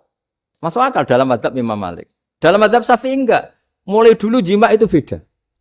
Kayak mertamu nggone wong, mangan iku oleh, tapi nek nggo bojomu mbok jima niku wis nemen ngawure lagi. Tetep beda. Dari Imam Syafi'i itu pokoknya beda, jima sama makan itu beda. Lah ya terus setelah itu terus ada pertanyaan. Bagaimana kalau makan dulu baru jima? Ribet kan? Makanya itu sampai dibabkan Kitabul Khilafil Fiqhi, bab merekayasa fikih. Makanya itu perdebatannya orang Hanafi sama Imam Syafi'i juga sama. Ada orang jam segini lapar sekali. Kalau langsung makan kan kena sanksi. Ya pergi aja dulu. Pura-pura ngaji ke Gus Bah gitu. Nanti kan jadi musafir kan? Wah, itu sudah boleh itu kan. Musafir. Padahal enggak. Memang dia pergi itu karena supaya bisa makan. Wong enggak kepikiran ngaji kok tahu-tahu ingin ngaji. Mumpung Ramadan Nah, makanya dibabkan, apakah boleh merekayasa fikih? Tapi fikih bisa apa coba? Dengan status kamu musafir, ya memang boleh iftar, boleh berbuka. Lah itu terus jadi terus perdebatan-perdebatan ulama menyangkut fikih. Karena memang masalah furu'iyah. Sehingga termasuk perdebatan kita dalam perilaku. Misalnya ada orang NU kalau habis salam itu menghadap ke kiblat karena arah terbaik itu kiblat. Tapi sebagian orang Muhammadiyah atau mungkin semuanya menghadap ke makmum. Itu memang teks hadisnya itu kita-kita yang meneliti hadis itu semua syarah itu berdebat. Nabi memuji kiblat itu arah terbaik, oke. Tapi di bab itu Nabi itu aqbala alina, menghadap ke kita. Lalu pertanyaannya, kenapa menghadap ke kita? Ada mengatakan karena Nabi memang punya tradisi kadang ngendikan. Ya tentu dulu istilahnya tidak kultum, nggak ada istilah itu dulu. 7 menit itu nggak ada. Tapi ada ulama yang analisis begini, termasuk kitab Fathul Bari. Nabi itu tokoh sentral, taruh lagi Nabi itu tokoh sentral. Ini kata kitab Fathul Bari, bukan kata saya. Nah, orang-orang yang imamu kaumi, orang-orang yang jadi imam di daerah masing-masing, tetap kalau sholat itu ikut Nabi. Ikut Nabi setelah salam langsung pulang. Jadi sebetulnya salam langsung pulang itu ya ada sejarahnya karena dia mau jadi imam di daerahnya. Nah, tidak kebayang kalau Nabi itu madhep kiblat. Kalau Nabi madhep kiblat, orang yang masbuk yang barusan datang pasti langsung usolli misalnya fardhu isya'i misalnya. Terus makmum Nabi, padahal Nabi sholatnya sudah selesai. Jadi intinya gini kata Fathul Bari. Imam setelah salam itu harus bikin gerakan atau omongan atau apa saja yang menunjukkan kalau sholatnya selesai. Di antara gerakan itu adalah beliau harus menghadap ke hadirin atau menghadap ke utara. Atau apa saja yang penting menunjukkan kalau sholat ini sudah selesai. Itu fikih. Jadi fikih itu cara menganalisis itu memang unik. Karena kalau Nabi tetap seperti itu, posisi pancet seperti itu, maka orang yang baru datang mengira Nabi masih sholat. Nah, pertanyaannya kalau mereka sudah takbir, malah sholatnya tidak sah. Kenapa tidak sah? Menggantungkan sholat atau mengikatkan sholatnya dengan orang yang sudah tidak sholat. Jadi menjadikan orang yang nggak sholat sebagai imamnya kan nggak boleh. Maka Nabi harus memaklumatkan dengan gerakan itu bahwa beliau sudah tidak sholat. Karena orang datang dari berbagai daerah. Jadi nganalisis fikih, fiqhul hadis namanya. Itu ulama itu mau tidak mau debat. Karena pertanyaannya itu kenapa? Ya memang mau apa? Karena yang namanya sosial itu yahtamilu muhtamilatin, ada sekian kemungkinan. Makanya dalam madzhab istimbat itu, ketika Nabi sedekah pakai tamer, pakai kurma, itu ulama mesti ngitungnya tuh kut. Kut itu makanan pokok. Sehingga Imam Syafi'i mengatakan kalau di Indonesia pakai beras misalnya karena kutil balat Indonesia itu beras. Oke, Imam Syafi'i mainstream. Tapi ketika era Yusuf Qaradawi di Al-Azhar di Mesir sana, ulama-ulama mulai usil. Sama sih ingat Mbah Mun sering gojlokan, lah iya petani gabah, petani padi wis melarat wajib zakat. Petani cengkeh, kakao, suga-suga wajib zakat hanya karena yang ditanam tidak makanan pokok. Jadi mulai ada ulama mulai gerah lah kalau bahasa politiknya mulai gerah. Yang petani miskin gara-gara yang ditanam padi wajib zakat. Yang orang-orang di sana misalnya di Sulawesi karena tanamannya kakao atau cengkeh tidak wajib zakat karena bentuknya tidak makanan pokok. Geger kan di Al-Azhar geger. Akhirnya hampir semua ulama berpendapat, ya sudah sekarang ketika Nabi menzakati makanan pokok, itu jangan dihitung sebagai makanan pokok. Wa mimma akhrsna lakum minal ard. Apa saja, ma itu apa saja. Makanya kata Yusuf Qaradawi, ma itu apa saja. Makanya semua tanaman yang menghasilkan uang, itu wajib zakat. Nah, masalahnya kitab-kitab Syafi'iyah, itu sudah mamlu'ah, sudah penuh dengan penjelasan misalnya fala zakata fil khadrawat, maka enggak perlu zakat untuk kayak kangkung, semangka dan sebagainya. Lalu kiai-kiai angkatan modern kayak Mbah Mun itu sering dapat masukan. Saya pernah dengar sendiri. Yai, Saya ini punya sawah 1 hektar, tak tanamin padi, itu nggak pernah kaya saya. Sekarang tak tanamin kangkung malah saya kaya, karena tiap 3 hari panen tak kirim ke Jakarta. Itu orang Indramayu yang tanya. Jadi gak tanam padi gak pernah kaya, tanam kangkung kaya. Nah, karena dia orang soleh, kalau zakat boten. Mau diwajibkan zakat tidak makanan pokok, mau tidak wajib dia kaya. Semenjak itu perubahan di Indonesia ikut. Akhirnya ada zakat. Pokoknya asal tanaman yang 1 nisab ya wajib zakat. Masih ada debat lagi. Ketika nanam ingin dipanen, itu dia petani apa pedagang? Karena nanti perdebatannya ikutnya zakat zuruk, zakat tanaman apa zakat pedagang. Kalau sampean nggak pernah debat berarti sebenarnya Anda tidak dosen Islam ini. Mau berusaha nggak pernah diskusi fikih apa Islam. Karena saya berkali-kali punya tamu itu begini, Gus saya ini pedagang melon. Tapi dia penanam melon. Jadi pedagang yang agak ingin badi banyak. Itu caranya gini Pak Rektor. Saya misalnya pedagang melon. Daripada saya kulak di pasar atau dari petani sudah mahal. Nyewa tanah sekian hektar terus ditanami melon. Setelah berhasil ini dia zakatnya tanaman apa zakat pedagang? Karena dia nanam itu mentalnya sudah pedagang. Padahal nanti zakatnya beda kan. Yang 1 2% setengah, yang 1 rubul usur sama nisul usur sama usur. 1/10 sama 1/20. Kalau zakatnya zuruk kan 1/10 atau 1/20. Yang 1 rubul usur, kira-kira 2,5. Saya ulang lagi ya. Jadi di era modern itu kita jadi bingung. Pedagang tapi gayanya petani. Petani tapi hakikatnya. Jadi gampangannya gini ya, kalau saya pedagang beras, kok saya kaya raya, itu mendingan nyewa sekian hektar untuk ditanamin padi ya, daripada tengkulak, daripada beli. Akhirnya perdebatannya, ini zakatnya pakai apa? Misalnya tebu, misalnya, petani tebu. Oh jelas kalau nanam tebu itu ingin dijual. Masa apa tiga es tebu berhektar-hektar. Lah kira-kira kalau menurut jenengan ini zakatnya zakat apa? Tijarah apa zakat tanaman? Mentalnya tijarah, mentalnya pedagang. Nah ini saya hanya mau cerita. Khilaf, kadang-kadang orang angen-angen. Khilaf itu enggak mungkin enggak. Ya sama seperti NU dan Muhammadiyah selalu khilaf awal Ramadan. Itu memang enggak bisa enggak khilaf. Misalnya begini. Saya beri contoh ya. Karena kadang yang khilaf juga enggak pernah belajar. Lucu kan? Tak beri contoh ya. 2001 itu abad keberapa coba? Tahun 2001. Abad 21 abad 20? Abad 21. Jadi meskipun terpaut 1 tahun, padahal abad itu 100 tahun. Nah pikirannya orang-orang Muhammadiyah seperti itu. Hilal kalau sudah melewati garis ufuk, meskipun setengah derajat atau 1 derajat itu sudah ikut bulan berikutnya. Sehingga ya sudah meskipun sekian derajat sudah dianggap Ramadan. Nah pikirannya orang NU enggak. Harus ru'yah bil fi'li. Itu sebetulnya lagi-lagi sebenarnya enggak masalah NU dan Muhammadiyah itu di kitab-kitab ya seperti itu. Kita ini enggak biasa goblok ya. Artinya kita yang keluarga kiai tahunya kunut mazhab Hanafi, enggak kunut mazhab Syafi'i.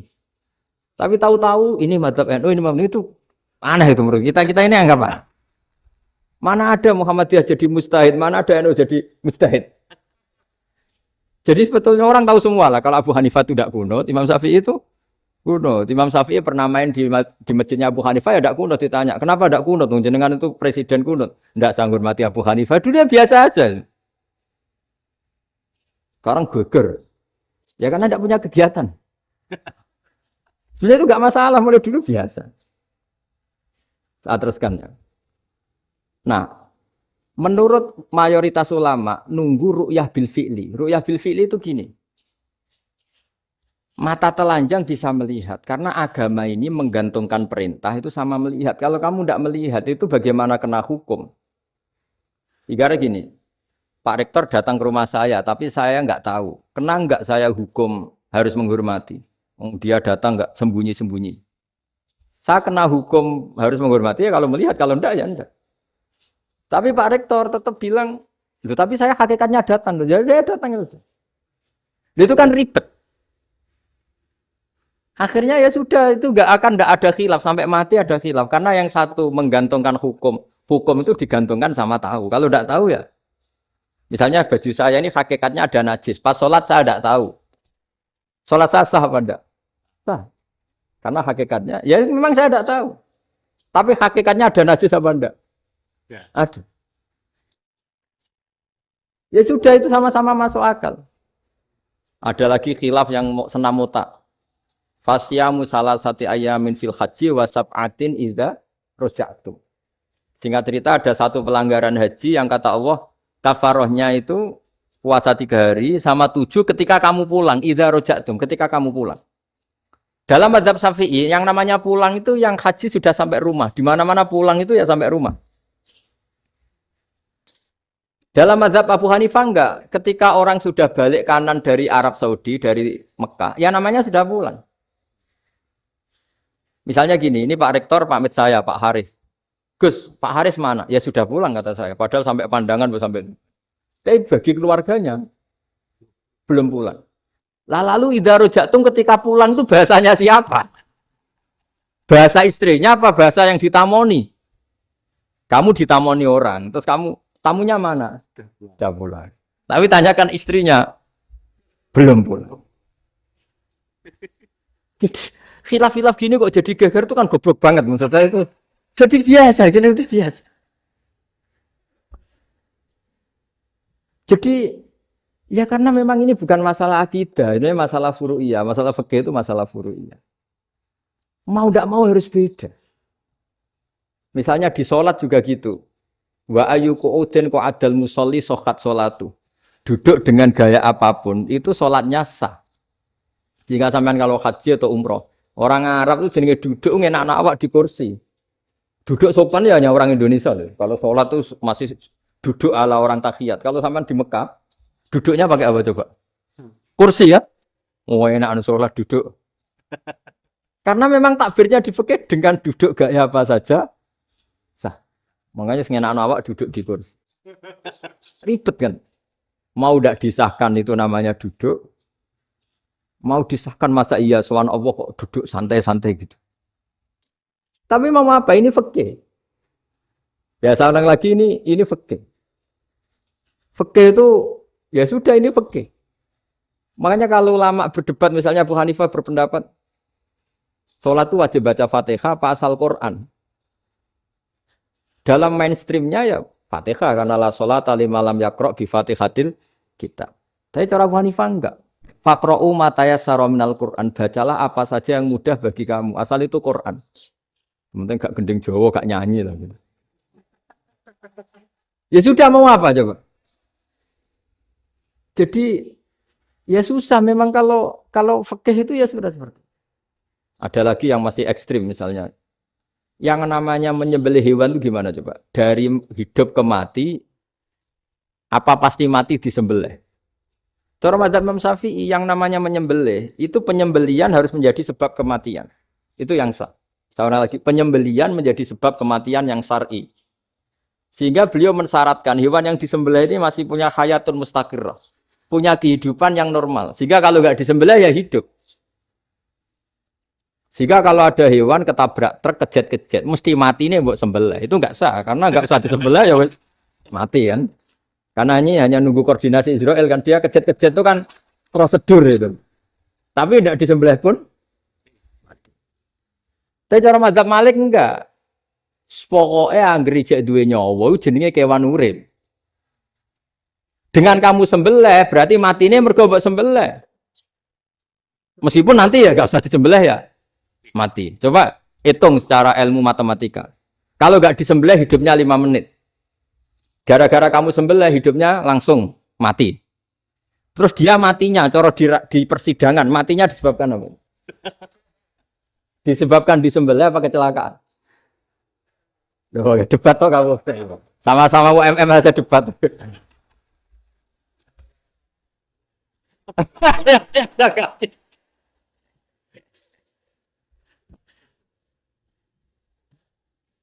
Loh, saya pernah mas, ngalami nyata itu. Saya jalan-jalan sama anak saya pakai motor. Sampai di jalan raya gitu ada ayam jago ketabrak mobil, kejet-kejet. Orangnya tanya, Gus, ini halal tau ora? Wis kanggo kon halal lah. Suatu saat dia nggak terima kan, tanya, kenapa Gus? Ya nak kiai ra pantes, masuk kewan mesti mati nih tak sembelih. Nak kiai pantes kata. Karena aku tahu kamu tuh gak kiai, mesti motifnya itu mergo jago, jajal cilik gak tak kokno. Ada kan ayam itu bayi kan gak ditanyakan. Kejat-kejat mati rak lah, wong cilik wae. Tapi masalahnya ini kan jago, eman. Tapi secara fikih pertanyaannya tadi, hewan yang sudah tidak punya hayatun mustaqirrah, dia hanya punya al-hayat al-ittiroriyah, dia punya harokah ittiroriyah. Dia mati kejat-kejat memang prosedur mati harus seperti itu. Mbok kecelakaan kayak apa, kalau mati kan kejat-kejat dulu. Nah ketika kejat-kejat ini pertanyaannya ini kan hidup apa mati namanya? Enggak, namanya hidup apa mati? Pas kejat-kejat itu. Hidup. Cara Imam Malik itu hidup. Ya sudah kalau hidup disembelih ya halal. Karena misalnya nanti kalau nggak disembelih matinya kan 2 menit lagi. Gara-gara disembelih mati sekarang. Tetap penyebab kematian itu nyembelih. Penyembelian ini sebab kematian. Tapi kalau Imam Syafi'i enggak, cara berpikir wes nemen, paling roh besok kaget langsung mati. Kalau gitu berarti kamu nyembelih barang mati. Jadi fikih itu kadang unik. Makanya ketika ngitung fikih itu unik. Orang keluar mani wajib apa? Mandi kan? Terus Imam Syafi'i ditanya, kenapa kalau orang lahir kelahiran juga harus mandi? Namanya nifas. Fa innal walada waliyun munakidun. Ya, anak ya mani yang menggumpal. Bedanya apa anak dengan mani itu? Jadi fikih itu kadang lucu, di rumah-rumah tenan juga lucu. Keluar mani wajib mandi. Berarti kalau keluar anak ya wajib mandi karena hakikatnya anak adalah mani yang mengkristal. Sosialnya sudah didusan macam-macam itu kan hakikatnya mani. Itu fikih. Nah, terus ditanya, kenapa kalau lahir langsung mati tidak wajib disolati? Ya jawabannya Mas Syafi'i lucu. Di mana-mana sholat tuh nyolati mayit. Yang namanya mayit itu pernah hidup terus mati. Kalau itu ndak mayit ya sudah. Jadi kadang, nah iya kan disebut sholat mayit. Yang namanya mayit itu apa? Pernah hidup. Nah ini kan ndak pernah hidup. Maka ya sudah seperti. Jadi nggak khilaf itu nggak mungkin. Nah kalau qit'atul lahmin, kalau hanya potongan daging. Mungkin wah itu tidak manusia karena kita lahmin. Sekarang pertanyaannya kalau sudah berbentuk manusia meskipun tidak pernah hidup.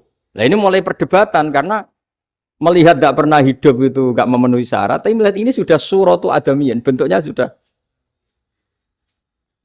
Nah kira-kira gitu perdebatan fikih. Makanya dulu awal mula zaman sahabat itu sudah debat. Masyhur kan Nabi ada kontingen ke Bani Quraidah. Ya kalau kira-kira saya minta Pak Rektor kamu jangan kalau ke Malang jangan sholat asar kecuali sampai Tuban. Sebelum Tuban ternyata matahari mau tenggelam. Terus Pak Rektor milih, wah sudah sholat di Bulu. Padahal belum Tuban. Padahal saya bilang jangan sholat asar kecuali di Tuban. Yang Pak Haris enggak tetap sholat di Tuban meskipun matahari sudah tenggelam. Karena Nabi menyebut Tuban. Singkat cerita, zaman itu kan Bani Quraidah. La tusolliyanal asra illa fi Bani Quraidah. Kalian semua jangan sholat asar kecuali sampai Bani Quraidah. Ternyata di tengah perjalanan matahari sudah mau tenggelam, kira-kira kurang 2 menit atau 3 menit.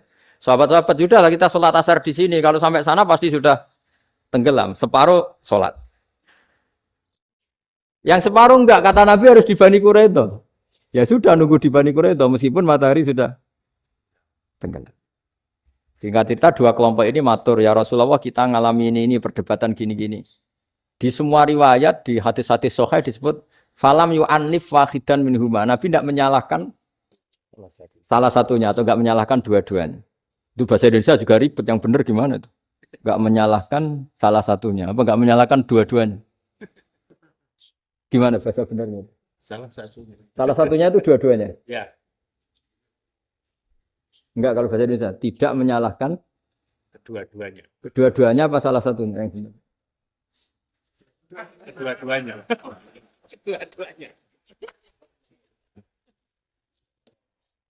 Bahasa Indonesia itu ya kadang ruwet ya. Orang pinter kayak Pak Habibie itu namanya ya orang luar biasa. Nanti sekolahnya orang-orang idiot itu ya sekolahan luar biasa. Orang pinter banget bahasa Indonesianya ya luar biasa. Kalau sekolah untuk orang-orang yang idiot juga luar biasa. Jadi kalau dipuji luar biasa tuh gak jelas nih luar biasa ya. Gak jelas kadang bahasa kita ini kadang ya gak jelas. Nah itu gak menyalahkan dua-duanya apa salah satunya. Keduanya, tidak menyalahkan kedua-duanya. Misalnya dibahasakan gak menyalahkan salah satunya, benar apa salah? Benar. Benar, ya sudah benar semua. Jadi itu bukti bahwa ijtihad itu boleh. Saya ulang lagi, bukti bahwa ijtihad itu boleh. Padahal ini jelas, yang satu harus sholat asar, padahal matahari sudah tenggelam. Makanya di antara fikih unik itu begini. Saya ulang lagi fikih unik. Saya menyaksikan betul ketika ada orang tanya Mbah Mun saya ini Kopassus. Kadang latihan itu sampai waktu zuhur habis. Saya harus bagaimana? Jawabnya Mbah Mun itu unik. Sementing ojo ngosor sholat. Engko yo ojo niat jamak. Atok kodok katanya. Singkat cerita terus orang ini diskusi sama saya karena ini ya alim pernah mondok. Kenapa kosor tidak boleh? Karena kosor itu ekstrim, merubah bentuk sholat dari 4 menjadi 2. Maka alasannya harus jelas. Harus jelas itu orang yang latihan di Kopassus itu kan dia sudah berasrama di situ. Berarti dia sudah tidak musafir karena asramanya di situ, sudah mukim. Kalau dia kosor itu merubah bentuk sholat dari 4 menjadi 2. Merubah itu ekstrim. Tapi kalau dia qadha itu hanya mengakhirkan sholat dari waktunya. Kira-kira kalau kamu jadi malaikat, ekstrim mana? Merubah sama menunda? Ekstrim merubah kan? Karena 4 menjadi 2. Terus ojo jamak takdim, tapi jamak takhir. Itu juga penting. Bagi pengkaji fikih itu penting. Kalau jamak takhir itu salah-salah sidik ora pati popo. Kenapa? Kan mirip duhur qadha. Kalau jamak takhir kan tapi kalau jamak takdim asar kok di waktu duhur ekstrim mana? Perubahan takhir sama takdim itu ekstrim mana? Ekstrim takdim karena melakukan sesuatu belum waktunya. Belum waktunya. Jadi itu memang ya memang tadi kajian-kajian fikih itu memang unik. Karena bagi ahlinya, saya ulang lagi tapi ini saya ulang lagi bagi ahlinya. Makanya ketika Nabi menjamak sholat ketika nusuk, ketika haji itu kata Imam Syafi'i lis safar. Karena Nabi pergi jauh karena rumahnya Medina. Tapi resikonya fatwa itu adalah orang Mekah nggak boleh jamak karena kawasannya nggak sampai 90 kilo lah kalau sekarang mungkin. Tapi kalau tahu Imam Malik nggak, jalin nusuk sehingga orang Mekah pun yang haji ya boleh jamak karena alasan jamaknya karena nusuk, karena haji bukan karena jarak. Terus diteruskan lagi. Kalau karena pergi boleh jamak, memangnya pergi itu kenapa? Karena repot. Nah itu masalah kan masyakoh. Nah, terus mulai ada orang-orang yang ngawur kan resepsi jamak, ribet. Wes resepsi duit utangan kan capek. Wah itu sudah jamak.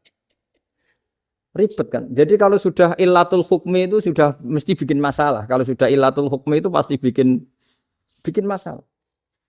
Nah, pertanyaannya, jamak itu masih gampang karena bentuknya sholat masih 4. Yang ekstrim kalau qashar karena bentuk sholat 4 menjadi 2. Maka kata Mbah Mun pesennya, nak kue ra mesti bener jika alasan itu tidak mesti benarnya. Pokoknya sementing tidak qashar. Juga tidak jamak takdim karena qashar ini kan merubah bentuk sholat kan ekstrim. Jamak takdim juga ekstrim karena mendahulukan sholat sebelum waktunya. Kalau jamak takhir kan biasa, kalaupun salah kan mirip kodok. Ya mirip kodok biasa kan. Nah ini saya cerita, jadi fikih itu bagi ahlinya itu memang punya konsekuensi yang seperti itu.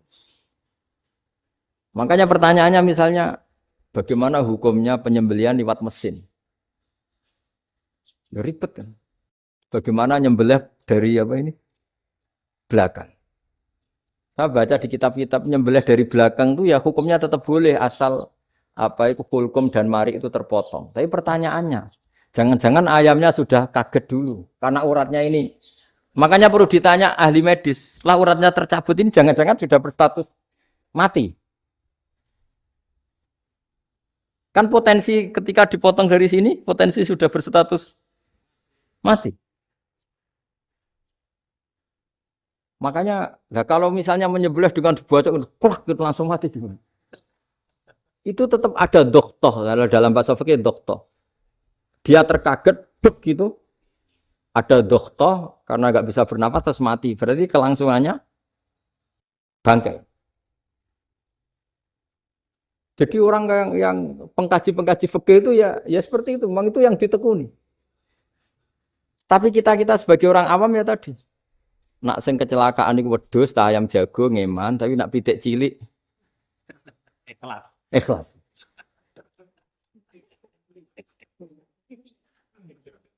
Makanya ada pertanyaan orang-orang, saya pernah ditanya itu ya bingung tenan. Gus, kalau ada orang mati oplosan misalnya, jenengan datang sholat enggak? Ya datang sholat kan dia orang mukmin, saya tetap sholat. Kenapa? Ya kan matinya oplosan. Tapi andaikan tokoh yang mati, kamu sholat enggak? Ya sholat kan dia tokoh. Jadi ribet. Fikih itu ribet. Makanya Imam Nawawi nanti ngendikan gini. Ada orang ngundang Nabi, ya Rasulullah, saya mohon nyolati ini. Nabi tanya, punya utang enggak? Punya. Nabi, saya enggak mau nyolati mayit yang punya utang. Terus ada sahabat datang, ya Rasulullah, utang itu tak ambil alih kami. Berarti dia sudah tidak punya utang. Terus Nabi kerso nyolati. Pertanyaannya, utang itu hal yang boleh. Saya ulangi, utang itu hal yang boleh. Tapi kenapa Nabi se-ekstrim itu? Tapi ketika Nabi mau kondur itu ngendikan gini, ini PR ya bagi UMM ini PR ya. Nabi sebelum kondur bilang gini, sallu ala sahibikum. Jong saya tidak nyolati ini tapi tolong ini disolati. Terus kata Imam Nawawi, dianalogikan atau dikiaskan siapapun pelaku dosa besar atau mati dalam keadaan tidak benar.